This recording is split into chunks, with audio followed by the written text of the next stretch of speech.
Bakit ninyo ako tinawag, Panginoon, Panginoon? Hindi naman yung pala tinutupad ang sinasabi ko.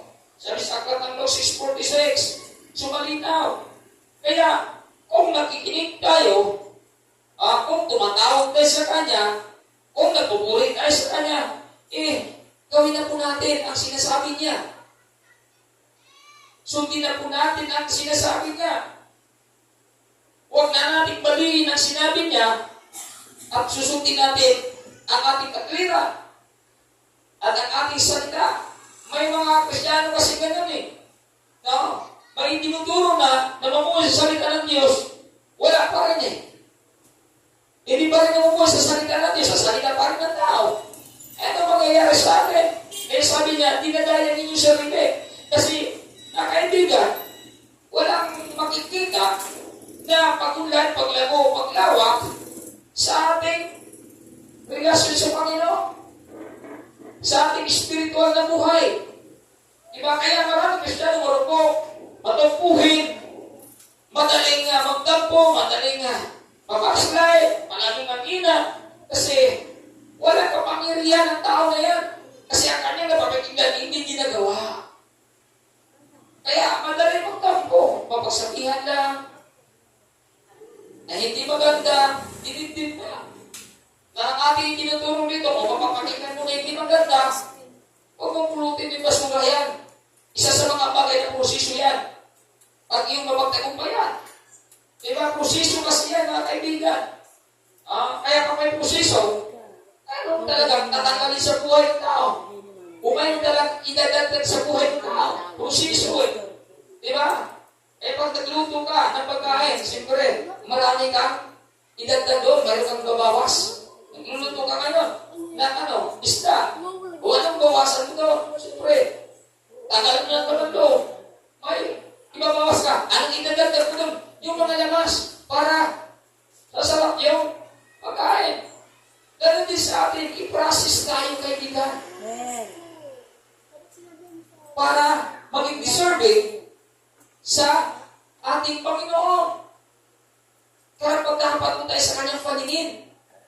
Nasabi, nilikha ko kayo nila sa pamagitan ni Jesus Kristus upang iungkulin niyo yung buhay sa paggawa ng mabuti. Paano naman tayo magagawa ng mabuti kung hindi tayo na-process? Diba? Pag hindi tayo na-process, hindi talaga tayo magagawa ng kabutihan. Kaya pinaprocess tayo para magawa natin ang kalooban ng ating Panginoon at maging epektibo tayo. Kaya i-process tayo.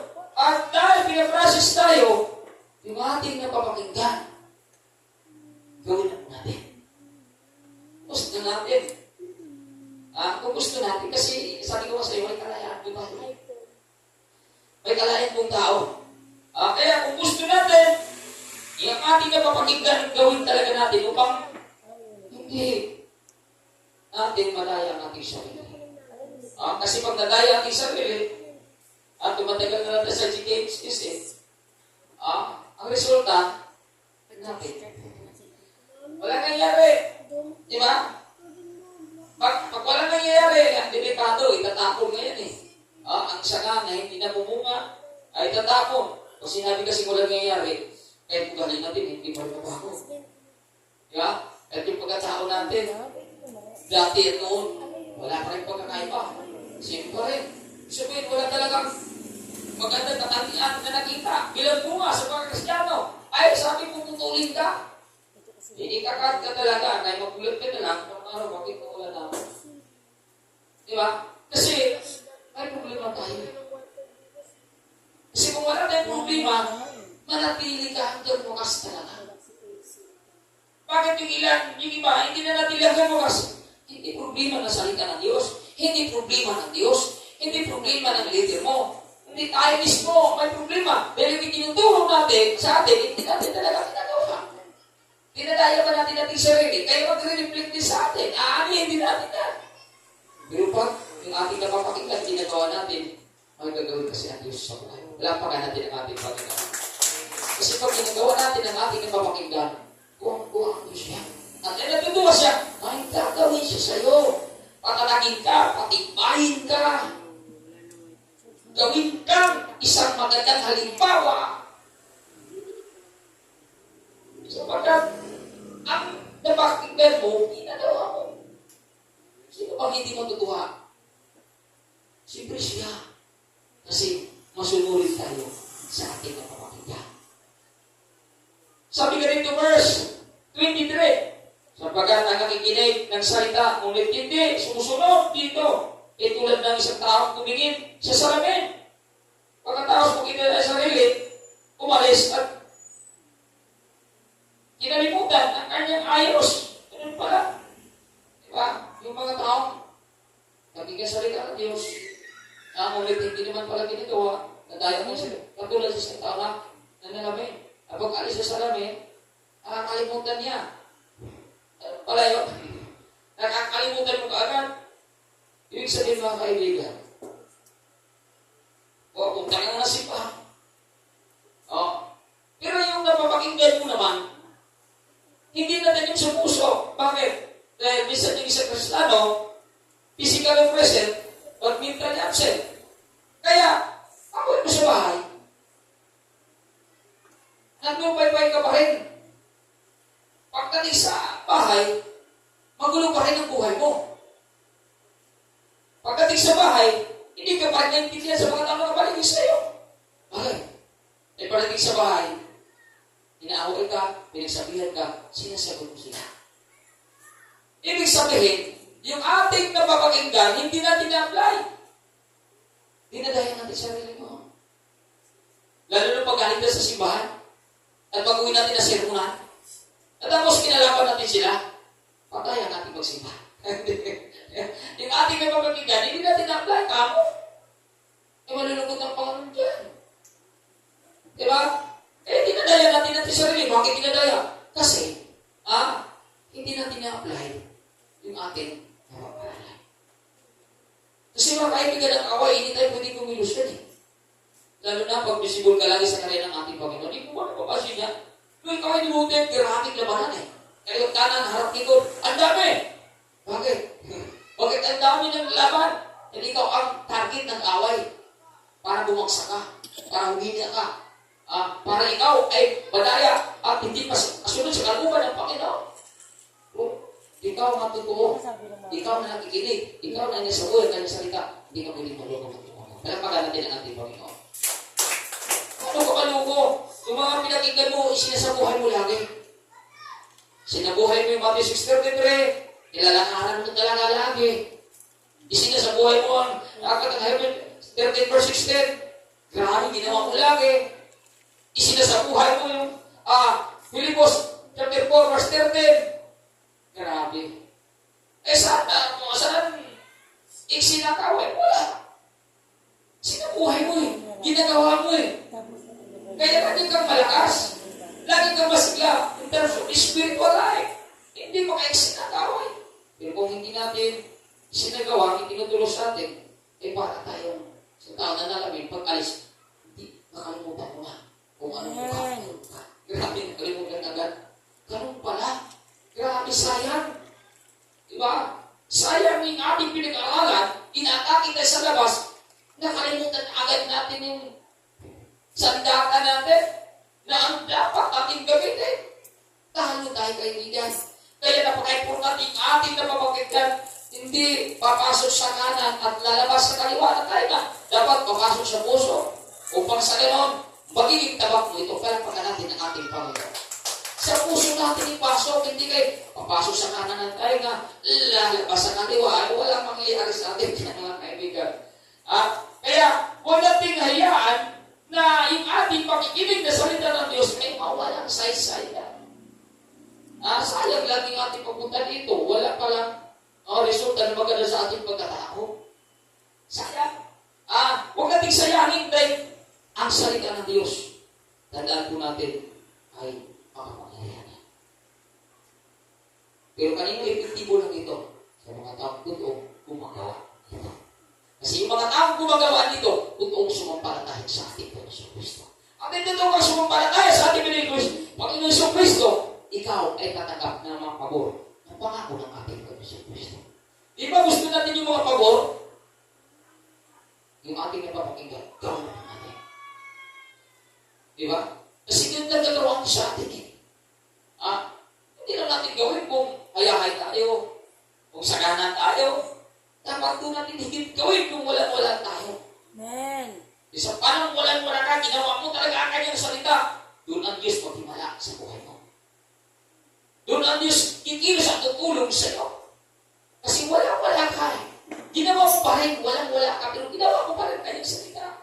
Panginoon, sabi mo, Matthew 6:33, hindi ko talaga ito, Panginoon, isang tabi, gagawin ko lang talaga ito, Panginoon, kahit walang-wala ako ngayon, maglakad ako, magsakripisyo ako, magtiis ako, dinaharap ko, pag ikaw ang nangako, talagang mangyayari sa buhay ko, kaya gagawin ko ang talatang ito. Palapakan natin ang ating Panginoon. Mangyayari sa atin na hindi mo ngayon bukas malang araw, hindi po pwedeng sirain ng Diyos ang kanyang mga talatapang ito yung ginagawa natin. Pero pag hindi natin gano'n, tayo na mismo ang sumira. Doon isa na pakaganda ng regalo dapat para sa atin. Hindi naman pwede sabihin, hindi naman pwede kusintin tayo ng Diyos. Wala ka. Kasi kung kusintin yung parang Diyos, hindi na siya magtuturo sa atin. Hindi na tayo tulungan. Kung kusintin pa lang siya, kung mayroon siya favoritism, kung mayroon siya talagang paborito, ay, hindi na siya magsasalita dito. Hindi na siya magbibigay ng mensahe doon sa Biblia. Hindi na nag-elmit yung mga propeta, mga apostol para turuan tayo. Hindi na. Positidor pala siya. Hindi siya konsentidor. Lahat ay itinuturo niya ang ating tungkulin gawin kung ano ang itinuturo niya. Isabuhay kung anong itinuturo niya upang sa ganun gagawa siya sa atin. Ganun lang kasimple mga kaibigan.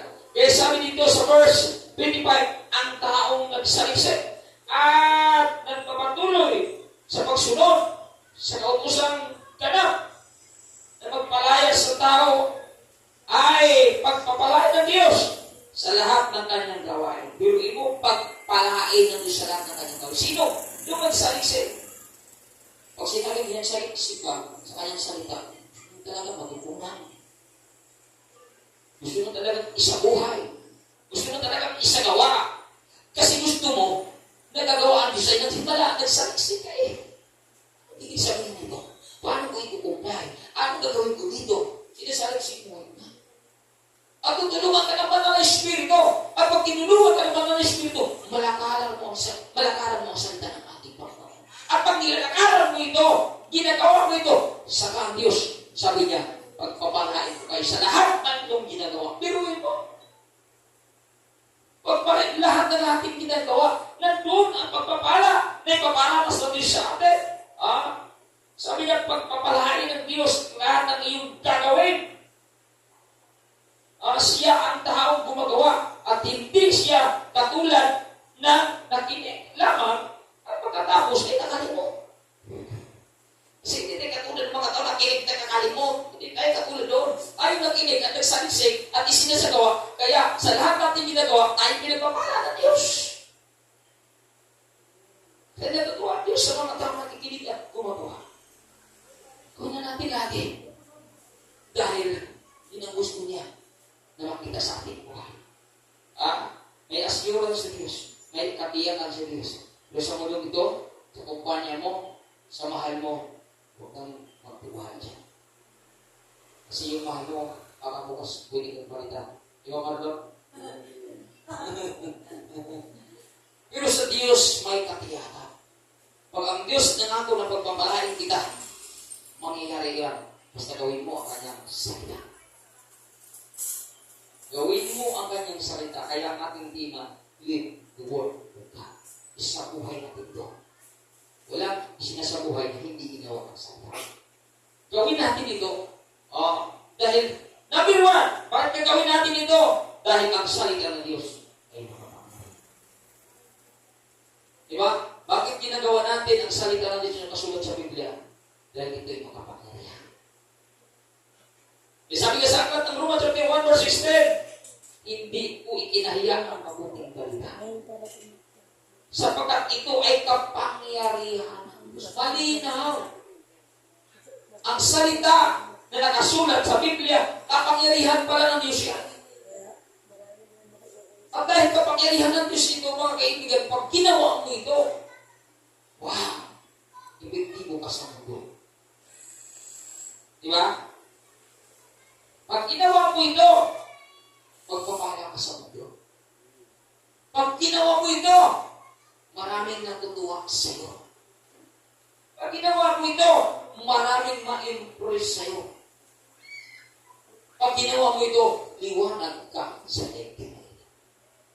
Dahil ang kanyang salita, may kapangyarihan, pero tandaan po natin, sabi niya dito,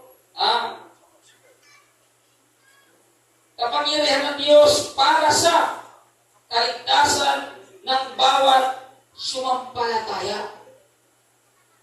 Kanino lang ito epektibo? Sa bawat sumampalataya. Amen. Nandun yung salitang kaligtasan sa mga sumampalataya. So, madaling salita, yung ating pag-aaralan na maliging ayos, ang salita ng Diyos na makapangyarihan ay epektibo lang ito sa mga tao na sumampalataya dito. Sino ba yung taong totoong sumampalataya? Yung mga tao na ginagawa ang salita ng Diyos. Sino ba yung mga taong gumagawa sa salita ng Diyos? Yung mga taong namumuhay sa salita ng Diyos. Ikaw at ako at balang araw, kaibigan, ikaw at ako, kung binibisyo sa mga Amen. palapakan natin ang ating Panginoon. Kaya huwag nating malitin ang salita ng Diyos na nakasulat sa Biblia dahil kapangyarihan niya ito. At epektibo lang ito sa mga taong tutong gumawa nito. Kaya huwag tayo mag-alinlangan sa sinabi ng Diyos. Sapagkat siya nagsalita. Hindi taong nagsalita. Hindi ordinary na apostol, hindi ordinary propeta. Lahat yan, may kapangyarihan galing sa Diyos. Kaya sabi nga sa aklat ng 2 Timothy chapter 3 verse 16, lahat ng kasulatan ay inasihan ng Diyos. Lahat, mga kaibigan. Kaya lahat ng itinuturo ng Diyos, gawin mo. Lahat ng pinagbawa ng Diyos, huwag mong gawin, mga kaibigan. Dahil naniniwala tayo na kanyang salita ay kapangyarihan. Alagaan, ingatan, mahalin natin ito. Dahil ito'y hindi pagpapala sa ating spiritual na buhay at manatiling tayo hanggang wakas sa ating paglilingkod sa Kanya sapagkat ang manatiling at dapat hanggang wakas siya lamang ang maligtas. Tandaan po natin, siya lang ang maligtas. Bakit kaya nasulat ito? Dahil mayroong kaaway tayo sa mundo ito. Target mo tayo ng kaaway. Pag ikaw ay tutungkol natin. Target tayo ng kaaway kaibigan. Dahil hindi mo pahit ang kaaway na hindi ka na makuha sa mga teknik niya, sa mga ito niya, sa mga idea niya, sa mga pagkain niya. Pero pag ikaw ay nakikinig ng salita ng Diyos at isa sa buhay mo ito, hindi mo madaya. Walang madaya ang Kristiyano. Magtotoong Diyos sa puso at isip. Kung totoong mahal mo ang Diyos, kung totoong may pananampalataya sa Diyos, walang pwedeng makatahit sa iyo.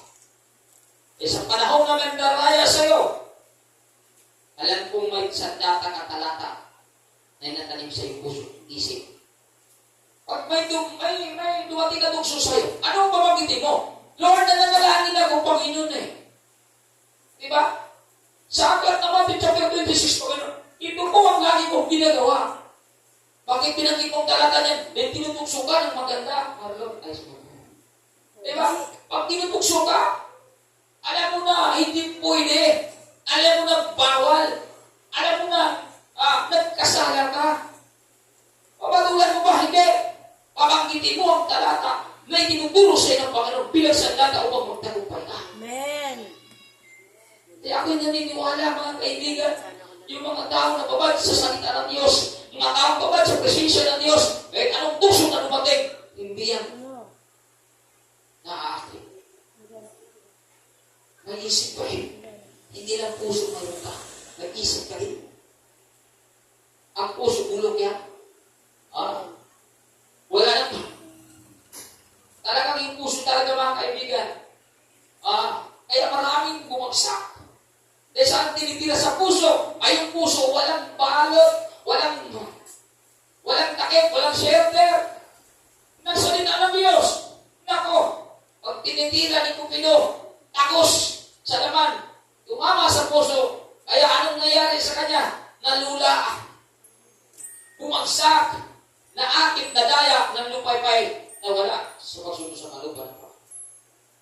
Kaya mga kaibigan, unawain natin ang itinuturo niya sa atin.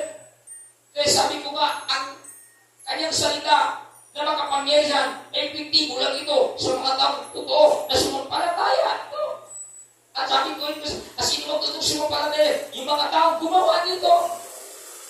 Sino bang mga taong gumawa nito? Yung mga taong namubuhay sa salita ng ating Panginoon Kristo, sapagkat siya ang tunay nating buhay, hindi ang mundo nito. Palapakan natin ang ating Panginoon. Ang totoong buhay natin, ating Panginoon. Siya ang ating tinanggap bilang Panginoon ang tagapagligtas. Hindi ang mundong ito, hindi ang sambahan ito, hindi ang congregation ito, hindi ang relihiyon ito. Ang Panginoon ang tinanggap natin bilang Panginoon ang tagapagligtas ay walang pwedeng mandaya sa iyo, mga kaibigan. Sino mandaya sa iyo? Mas pagkapangyarihan ba yung mandaya sa iyo? Isa Diyos ang pinaglilingkuran ka. Mas pagkapangyarihan ba yung mandaya? Kaysa Panginoon na tinanggap mo. Kaibigan, walang ibang makapangyarihan kundi Diyos. Kaya hindi ka pwede matukso, mandaya ka nila at makagsay. Kaya ikaw totoo na namumuhay sa salita ng ating Panginoon. Bayapakan natin ang ating Panginoon. Hallelujah. Sabi ka sa aklat ng Jeremiah 23 verse 29, parang Kaya, ganito pa lang kakapangyarihan ng salita ng Diyos. Parang apoy ang aking salita. At katulad ng martilyo na dumudulog sa malaking bato. Ganun kakapangyarihan, parang apoy ito. Kaya pag ang salita ng Diyos nasa iyo, hindi ka pwede hindi gumawa sa kanya ang ating Panginoon. Amen.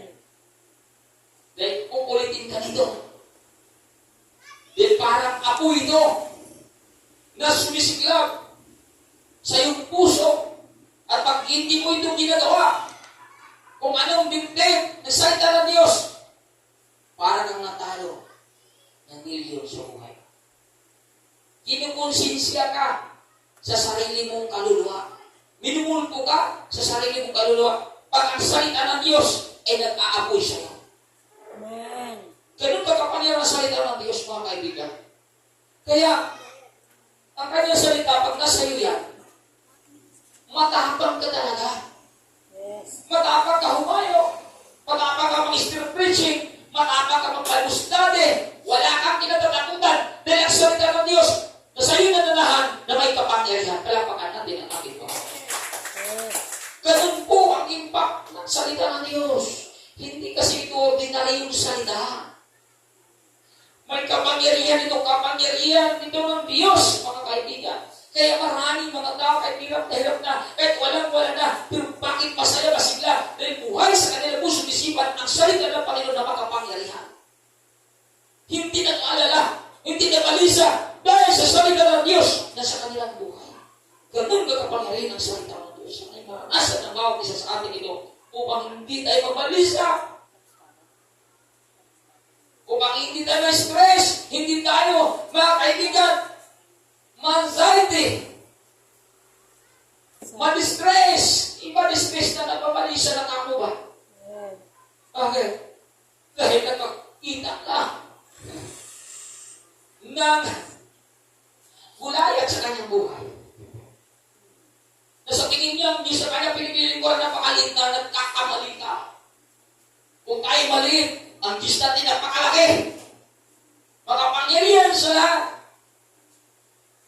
Kung marami kang problema, kasing dami ng barko sa dagat, ngunit ang pagpapala ni nanda ng Diyos, pag malagpasan mo lahat ng problema, kasing lawak ng karagatan, kaibigan.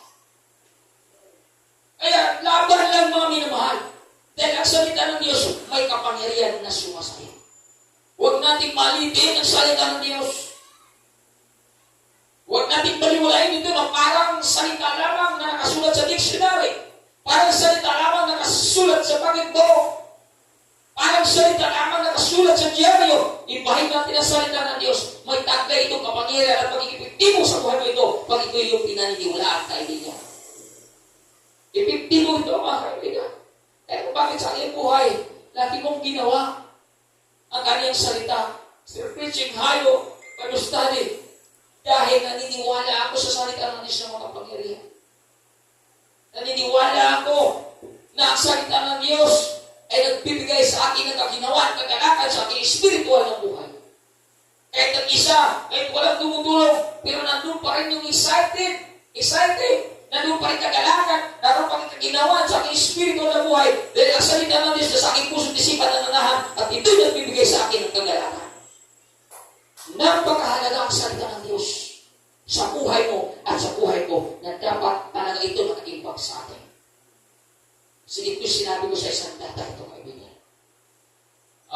Sa data ito, kaya alagaan natin, ingatan natin ito. Kasi agawin ng kaaway natin. Nakawin niya yan pag hindi mo yan mahasa. Hindi mo yan lalakaran, hindi mo nagigawa niya.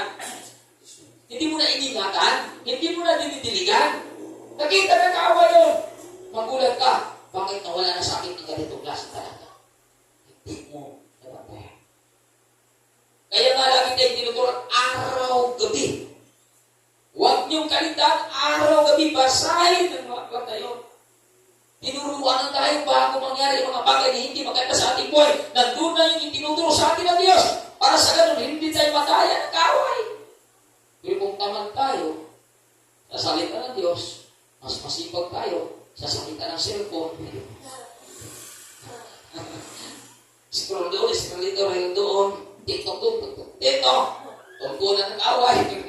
Yari taon tayo mga kaibigan. Hindi ko ibig sabihin na masama mo sipon. Maganda nga sipon, high-tech na yan. Pero gamitin mo sa tamang kaparaan niya. Gamitin natin maparakalan ng Panginoon. Hindi kayo magamitin natin maparakalan ng sarili ko. Hindi tayo makamundo. Pagkakit tayo. Kaya ano bang bagay na mayroon tayo? Gamitin natin para sa karangalan ng ating Panginoon. Doon natin gagamitin eh. Kaya bakit mayroon ka gano'n? Para saan ba yan? Sa Panginoon. Gamitin mo sa Kanya kaluwalhatian. Hindi gamitin pa rin natin sa mga mundong gawain. Mga kaibigan, tandaan po natin na ang salita niya ay makapangyarihan. Kaya gamitin natin ano bang ibinigay niya sa atin para sa Kanyang kaluwalhatian. Pangalawa,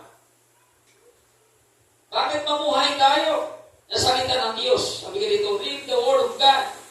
Number 1. Number 2,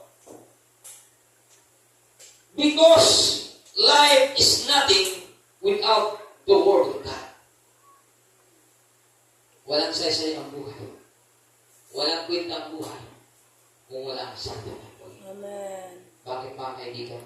Dahil hindi natin kaya gawin ang kalooban ng Diyos kung wala sa ating puso isipan ang salita.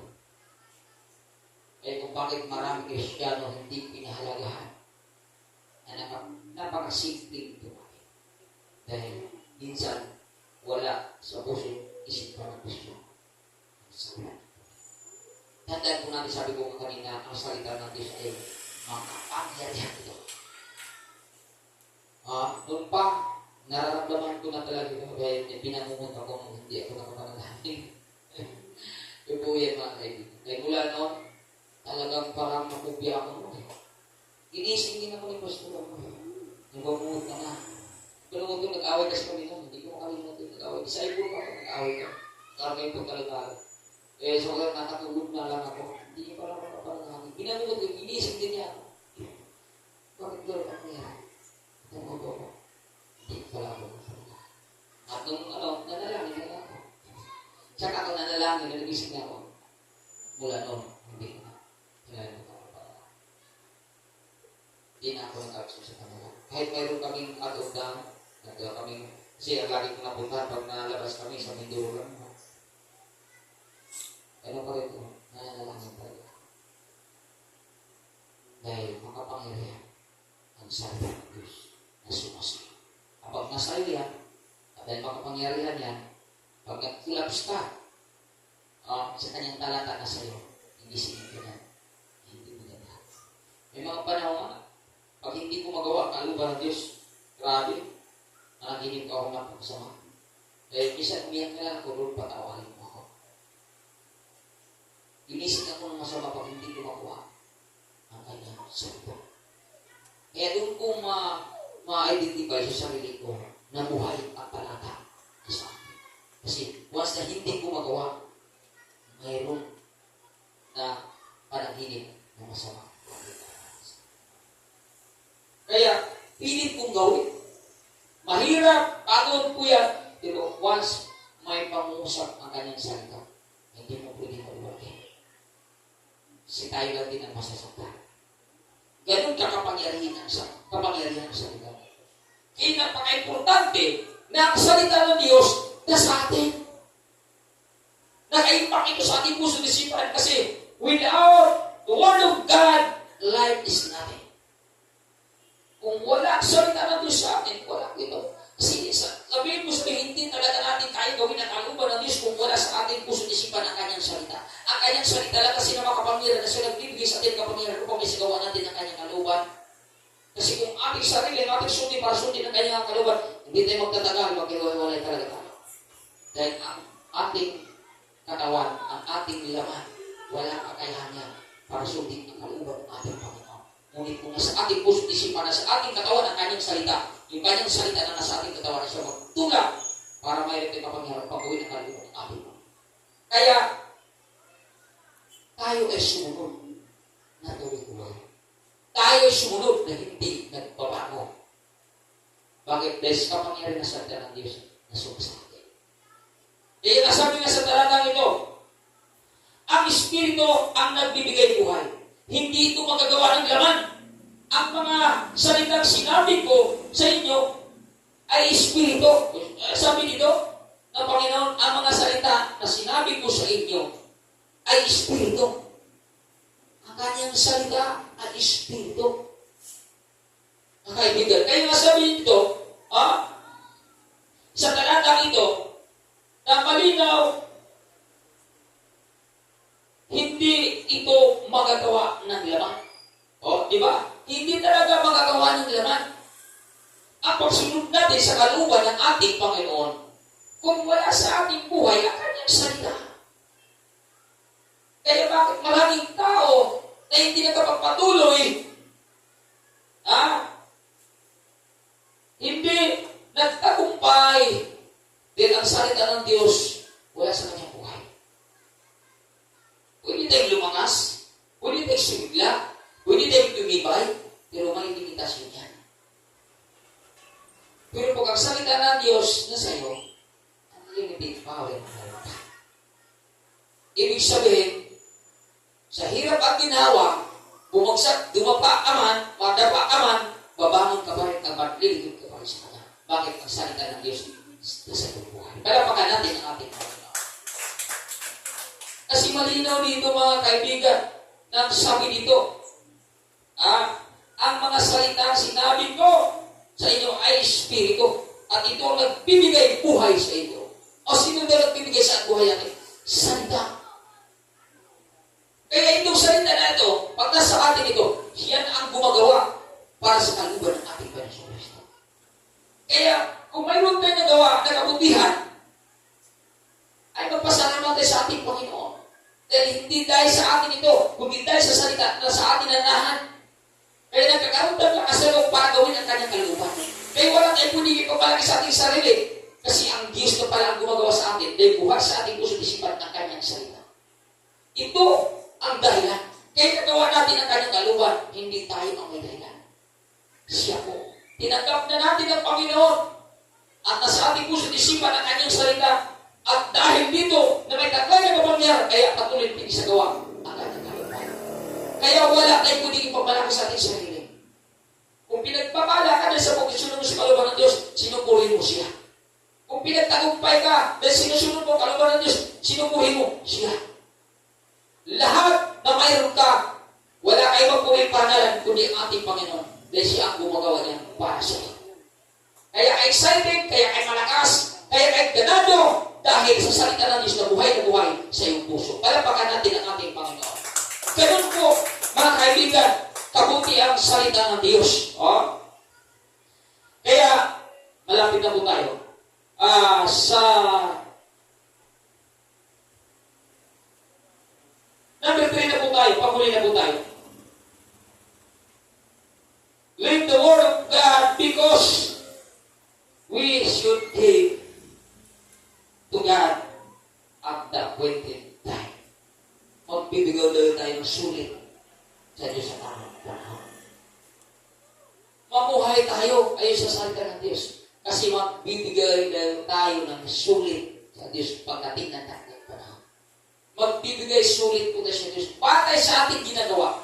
Nang tayo nabubuhay sa mundong ito, sa takdang panahon, magsusulit po tayo sa Kanya.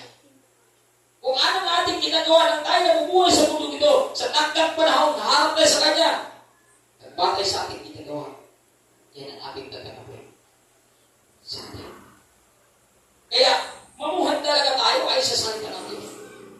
Bilang Kristiyano, huwag na tayo mamuhay na makamundo, kundi mamuhay tayo sa salita ng Diyos. Sapagkat, mga kaibigan, wala tayong pwedeng maitago sa ating sarili. Wala tayong pwedeng takpan sa ating sarili.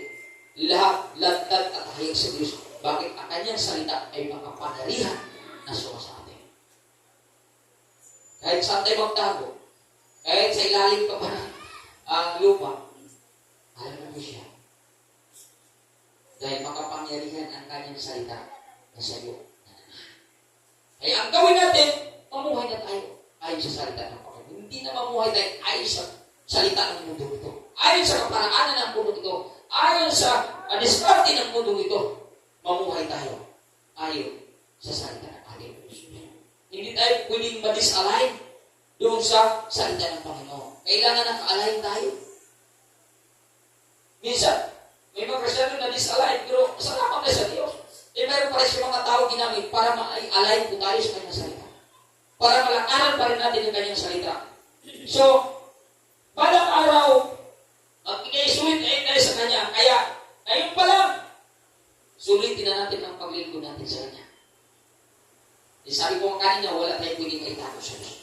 Lahat lang at yan ay makapangyarihan ang kanyang salita. Sabi ka dito sa Hebrews chapter 4, verse 12 hanggang 13, ang salita ng Diyos ay buhay at mabisa. O, hindi patay ang salita ng Diyos. Buhay at mabisa. Saan yan? Nasa buhay mo. Ang kanyang salita. Ay nag-memorize ka, nag-impa ka ng talata sa pusong isip mo bilang Kristiyano, bilang sandata, mayroon yun sa'yo. Kaya kahit saan ka magpunta, wala tayong makikatago sa Diyos. Buhay ang kanyang salita. Mabisa ito. Epektibo kung mabisa. Mas matalas kaysa alinmang tabak na sa magkabila may talim. Grabe ito. Mas matalas pa ito sa tabak na magkabila ang talim. Ganun. Kakapangyarihan ang salita ng Diyos. Ito'y tumatagos maging sa kaituturan ng kaluluwa at espiritu. Grabe, ganun pala ito kakapangyarihan. Tumatagos ito, mga kaibigan. Bakit ano ba ito? Salita, pag ganun, kalakas ang salita ng Diyos. Dahil ito yung kapangyarihan mga kaibigan. Dahil ito yung kapangyarihan ng Diyos. At tumatagos ng mga kasukasuan at buto at makakalam ng mga iniisip at binabalak ng puso. Grabe. Yung iniisip mo, yung binabalak mo ngayon, alam mo siya. Ganun pala nakapangyarihan ang salita ng Diyos. Tumatagos ito sa ating isip at nakakatao dun sa binabalak ng ating puso. Ay, anong balak mo? Alam ng Diyos yan. Ganun kakapangyarihan ang kanyang salita na sa'yo na lahat. Kaya malalaman talaga ng Diyos kung anong laman ang puso natin. Anong iniisip natin. Sabi dito, walang nilalang na makapagtago sa Diyos. O biruin mo, anong sabi dito? Walang nilalang na makapagtago sa Diyos. Di sinabi ng mga apostol. Diba? Wala, totoo naman eh. Paano ka makapagtago sa Diyos? Na siya ay nasa iyo, templo ka ng Diyos. Hindi ka talaga makapagtago. Kahit saan ka, nandun talaga siya. Kasi makapangyarihan siya eh. Kasama siya. Ang Diyos ay salita. At ang salita ay Diyos. Sa simula pa. Sa aklat ng Juan. Diba, verse 1, diba? In the beginning was the Word. And the Word was God. And the God was Word. Diba? Siya po yun. Kaya nga, magulat ka. Bakit? Ang salita niya makapangyarihan. Kasi siya nga yun eh. Ay kasabay lahat ng kasulatan, kinasabi, siya na nga yun eh. Kaya kung mayroon ka mang ibigin, mahalin, sundin, at alagaan, salita na niya. Dahil siya ang magpala sa iyo. Huwag lang tayong apurado, kasi yung mga tao apurado, yung mga tao na madaling mabigo. Yung mga tao apurado, yung mga tao agresibo, at sorry ang pagsisisi. Di ba? Pero pag-antayin natin yung pabor ng Diyos, yung dalaw ng Diyos, hindi mo sisisi. Bakit marunong tayong antayin? Inantay natin kung kailan gumawa ang Diyos sa atin ng mga kuha. Patuloy na mga kaibigan, alagaan, ingatan natin ang kanyang salita dahil wala tayong maitago siya. Kahit saan ka magpunta, nag-aaral ka man, dahil lang. Saan man tayo nagpunta, ikat-ikat tayo. Wala tayong maitago siya. Kaya mamuhay na lang tayo ayos sa kanyang salita. Huwag na tayo mamuhay ayon sa salita ng mundo ito. Kaya nga sabi sa aklat niya, Roma chapter 12, mag-iba na kayo magbago ng isip. Bakit kaya tinuturuan tayo? Dahil meron talagang ibang mga Kristiyano na, nasa kanila na buhay ang salita ng Diyos, Sumasama pa rin sa mga kumuluwa. Sabi ko nga, yung iba, nagdadaling pa rin hanggang puso. Kristyano na. Di ba? May Kristyano na, hanggang dito pa rin. Sa sunod, baka hanggang dito. Eh sabi, mag-iba na kayo at magbago ng isip. Diba? Kasi, bakit kaibigan, kung ikat ka mag-iba at magbagong isip, niluluko mo lang sarili mo. Dinadaya mo lang sarili mo kung hindi mo bago yung isip. So, wala talaga mangyayari sa atin, bilang Kristyano. Baka Kristyano lang tayo dyan, pumasok sa buong natin. Pero pag nabas natin, hindi na tayo Kristyano. Makamundo na tayo. Walang gano'n. Hindi siya ay mapagbigay. Ibigay ka talaga ng Diyos sa salita. Magbibigay ang Diyos.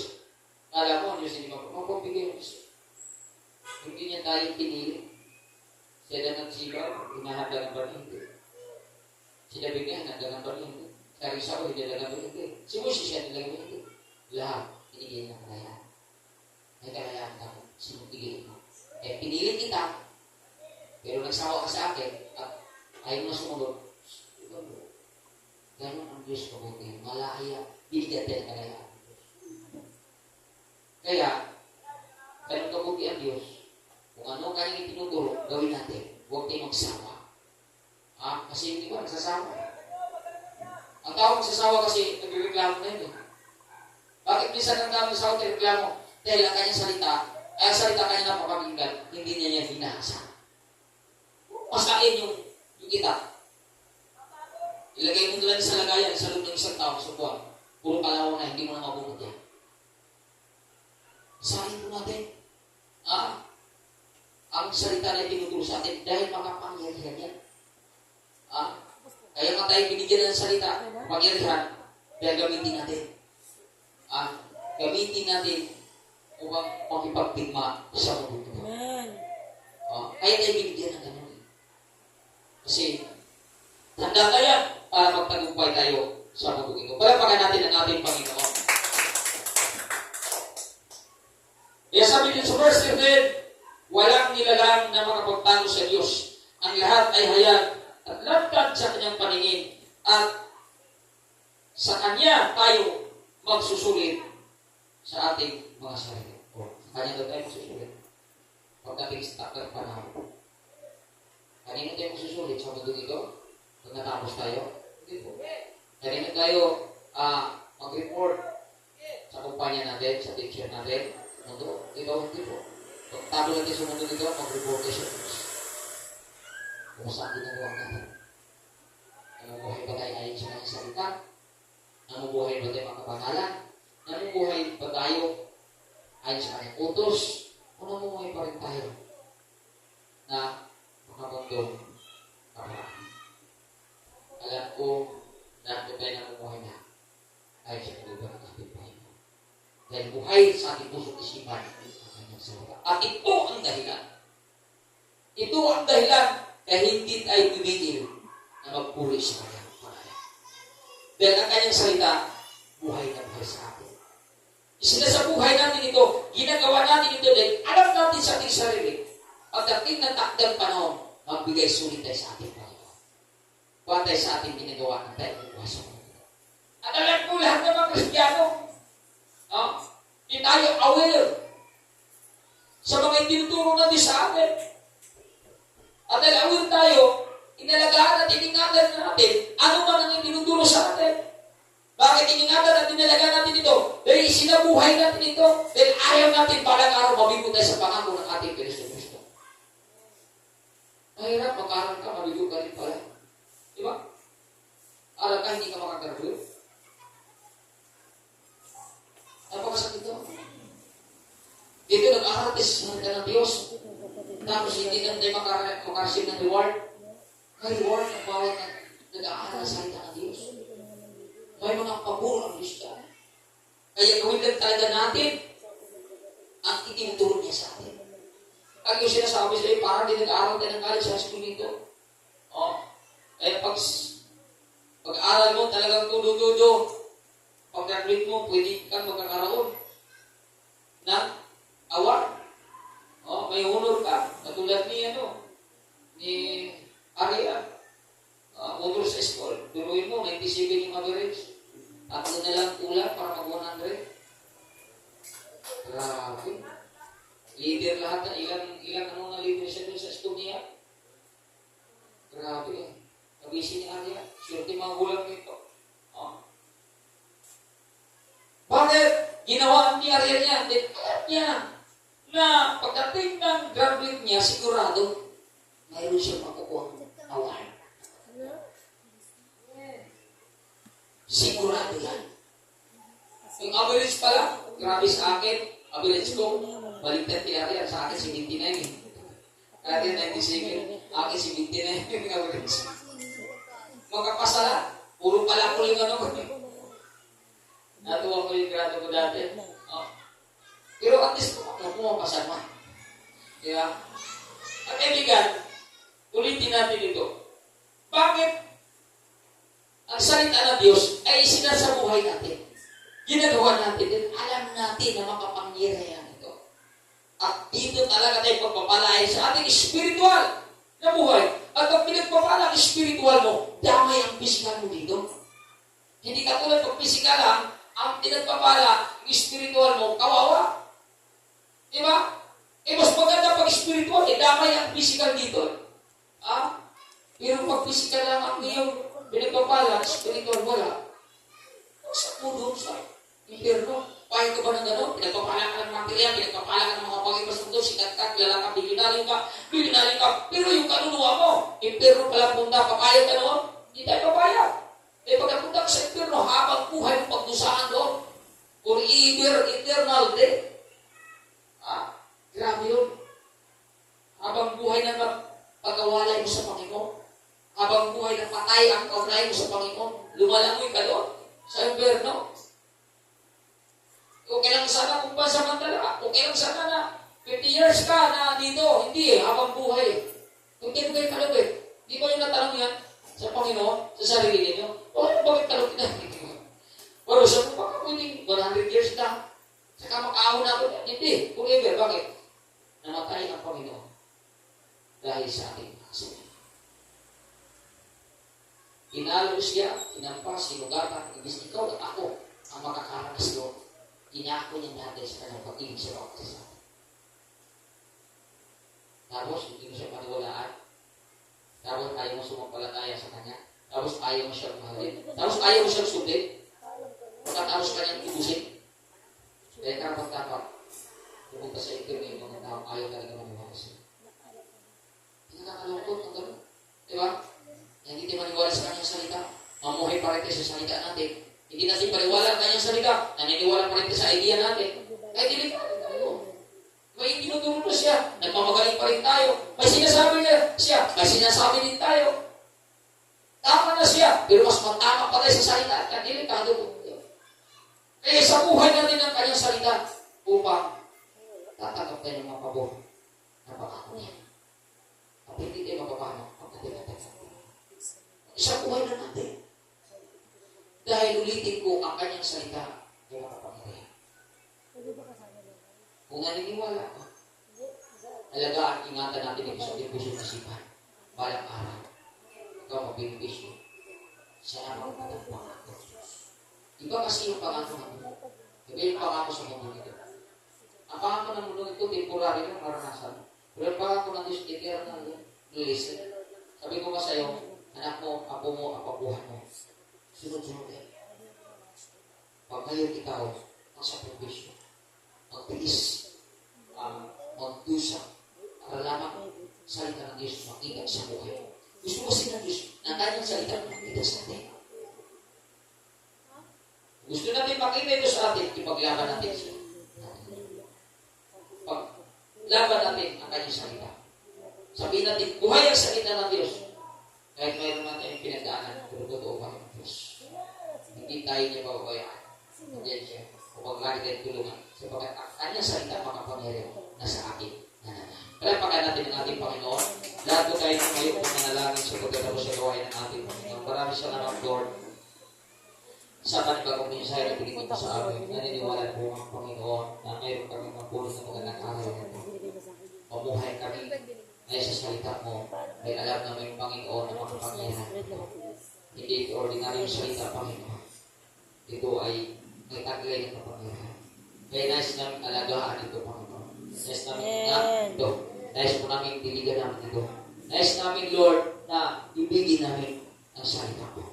Na sa ganun, Panginoon, mamintin namin ang aming pagsunod sa iyo. May kagalakan ng ginawa ng kapayapaan, Panginoon. Dahil ang salita mo, may pangyarihan na sa amin nananahan. Panginoon, maraming salamat sa mensahe na ibinigay mo sa amin. Dalangin ko po, Lord, na itong mensahe nito, tumimo nawa sa buhay ng bawat isa. Na sa ganun, lahat kami na rito ang magbenepisyo sa mga salita na ipinaduro mo sa amin ngayon. Maraming salamat. Hayaan ni Lord ang pagpapala, physical, spiritual, financial, material. Gawad sa bawat isa na narito upang makapamoy sa mundo ito punong-puno ng kagalakan. Maraming salamat sa tagumpay sa gawain ito at ang bawat isa, Lord, pansamantala na uwi sa kanatahanan patuloy sa nila. Ingatan mo sa kaligtaan upang makarating sa kanatahanan ligtas at may kagalakan. Lord, kaligtan mo nawa. Tagapin mo nawa ang aming papuri, pasalamat, pagsabat at pagkakila sa gabi ito sa tanging pangalan ni Jesus. Amen and amen. Maraming salamat sa bawat isa. To God be all the glory. At